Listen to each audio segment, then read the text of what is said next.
Welcome to Classic Car Cave. Just a quick update, very quick update on the XK150. I've got the nut now from, or the thread nut from the company that we ordered it from. And what I'm going to do is I'm going to try it first on the original steering column because it's not being used anyway, and it can't hurt. If it works well on that, at least I know I've got a really good shot of doing it while it's in the car. Unfortunately, the space in the car is not a lot. So I couldn't get a T-bar, which would make it a lot easier. But I've got a kind of pipe wrench, but it's quite a heavy, cumbersome thing. So hopefully it works. But we'll give it a go. Nothing to lose and everything to gain, really. And the chrome I'm going to take back to Gillick. Probably next week. I'll take it back next week when I've got some time. The only thing I'm going to do is I need some of the holes replacing, some of the holes filled and some other holes to be replaced so that they're kind of more uniformed. Some of the holes are in different places and I think they'll look wrong. So as I say, it's just a quick update. I hope you enjoy the video. Okay, so this is the original shaft that was on it. It came with the car, and so what I thought I'd do is just to make sure, I put the nut on here first and cut a new thread on it, and it doesn't look like it is a new thread, but I'll show you when I clean it up. It's just I've had this nut on and off a few times, and as you can see, there is the collet, and you can see there's a nice taper in there, and that's how the collet sits in it. Sorry for the bad. That's how the collet sits in it. So, as you can see, when I put it on, you can see it should spin very easily like that on the car as well, because the idea is this is just a hand lock. You know, I mean, if you had to put a pliers on it or something, or whatever, it wouldn't be any good. So it has to be a hand lock. So, as you can see, it goes all the way down. And as I tighten this, I can feel internally, I can feel these collets tightening against what would be the inner shaft. The inner shaft's not in here, obviously. So I know that it works. So if I take this off,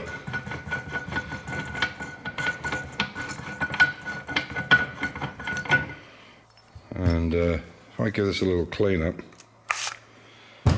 you'll be able to see I haven't cut very much. I basically only cut probably up to about there. But if you look at the thread, you can see there's not much. All it's done, I think, is take the pitch down a little bit.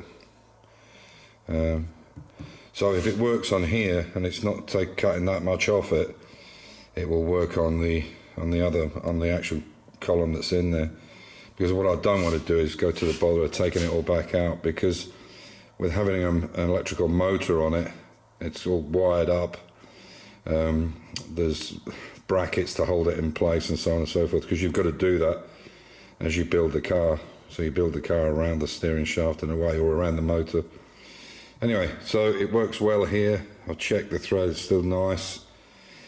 And what I'm thinking on the car itself is, if I can get sort of halfway down that thread, then what will happen is this will neck out. If I can get sort of, yeah, as I say, if I can go halfway down, I think that'll be enough to tighten this off, and hopefully these collets will push in. Obviously they push in like that. They will push in enough to grip the inner steering shaft. That's the theory. But I'm pretty happy with the thread. It looks pretty good. I've checked it, and I think it's going to work. So we'll see. I received the nut from the company that we got it from online, through, who was it through? DPD, okay, through Amazon, but I don't like using them. My wife doesn't like using them either. I think the long term with people like Amazon and Jeff Bezos is they'll just screw the high street up. There'll be no high street shops, and this guy will have the monopoly. Very clever, but he won't get rich from us. I think bit of people power. If you stop buying, people say, oh, you bet you get it next day. So what? I don't know if you look at some of the practices of this Amazon, but they do some very, very shady deals with the companies that they represent, or because they have the power. They stop people from getting it quicker, they stop people from getting it cheaper. There's a lot of shit going on, but people don't give a shit. They just, oh, I'll get it next day. So anyway, that's my little political broadcast for today. So anyway, I've got it. I had no choice. I didn't know what to get, and I had a friend of mine who's an engineer who got it from me. So, but I've put it on, and it seems to be cutting really, really well. So the problem is, obviously, is we can't get a T-bar on this. It's too small, and I don't want to take the whole dashboard back out again. So I'm using this big pipe wrench, but it means I'm not getting much of a turn on it, and yeah, it's not easy. It's going to take some hours to get the thread done, but it's moving and it's going in the right direction. So we'll just crack on. So luckily it's worked, and I've been able to keep it in place. I'll show you exactly what I mean. Obviously you would hold the steering wheel, to keep this, but you can turn the lock nut off now. You can move the shaft in and out. I can get it to where I want and lock it off. And it's solid, thank God.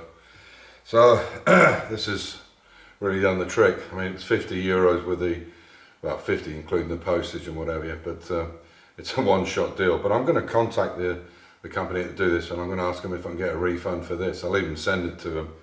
But I had to use this quite a big pipe wrench, and you can imagine there wasn't a lot of room to move this.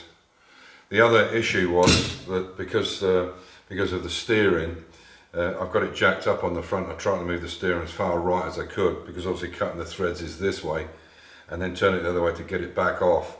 But every time I gripped on it, half of the turn was taken up in this, going over to the steering lock, and then I was only getting half a turn on it, so it took a lot of hours to get it right. But fortunately it's worked, so I'm very, very happy. So that's another job off the list.